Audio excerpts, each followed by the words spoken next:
অল্প বয়সে প্রধানমন্ত্রী হবার এবং রিটায়ারমেন্টে যাওয়ার মজাটা কড়াই গন্ডায় উপভোগ করছেন কানাডার প্রাক্তন প্রধানমন্ত্রী জাস্টিন ট্রুডো। প্রধানমন্ত্রিত্ব চলে গেলেই যে ব্যর্থ রাজনীতিবিদের মতো দিন কাটাতে হবে, এই ধারণা পুরোপুরি ভেঙে চুটিয়ে প্রেম করে বেড়াচ্ছেন এই সাবেক প্রাইম মিনিস্টার। যেন তেন প্রেম নয়, গায়িকা কেটি পেরির সাথে তার প্রেম নাকি দিন দিন সিরিয়াসই হচ্ছে, এমনটাই জানিয়েছে ঘনিষ্ঠ সূত্র। 6 মাসের বেশি সময় ধরে চলা এই রোম্যান্স এখন আন্তর্জাতিক মিডিয়ায় আলোচনার কেন্দ্রে। গত বছরের জুলাইয়ে প্রথম ডেটিংয়ের গুঞ্জন শোনা গেলেও বিষয়টি প্রকাশ্যে আসে কেটির 41তম জন্মদিনে। 25 অক্টোবর প্যারিসে প্রথমবারের মতো একসঙ্গে দেখা যায় তাদের।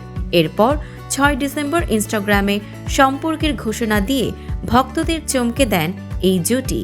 ঘনিষ্ঠ সূত্রের দাবি, ট্রুডো কেটির জীবনে ঠিক সময়েই এসেছেন।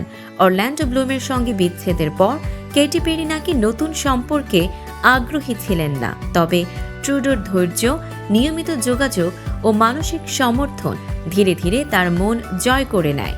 এমনকি কেটির ট্যুরের ফাঁকে ফাঁকে বিশ্বের বিভিন্ন দেশে উড়ে গিয়ে সময় কাটিয়েছেন জাস্টিন ট্রুডো, যা সম্পর্ককে আরও দৃঢ় করেছে। অন্যদিকে 2023 সালে স্ত্রী সোফি গ্রেগোয়ার ট্রুডোর সঙ্গে বিচ্ছেদের পর জাস্টিন ট্রুডোর জীবনেও এটি নতুন অধ্যায়। ঘনিষ্ঠরা বলছেন, দুজনেই একে অপরের ব্যক্তিত্ব ও অর্জনে মুগ্ধ। 2025 সালে প্রধানমন্ত্রিত্ব ছাড়ার পর ট্রুডো এখন আরও বেশি সময় দিচ্ছেন কেটিকে। প্রশ্ন এখন একটাই, এই অপ্রত্যাশিত প্রেম কি পরিণয়ের দিকে এগোচ্ছে?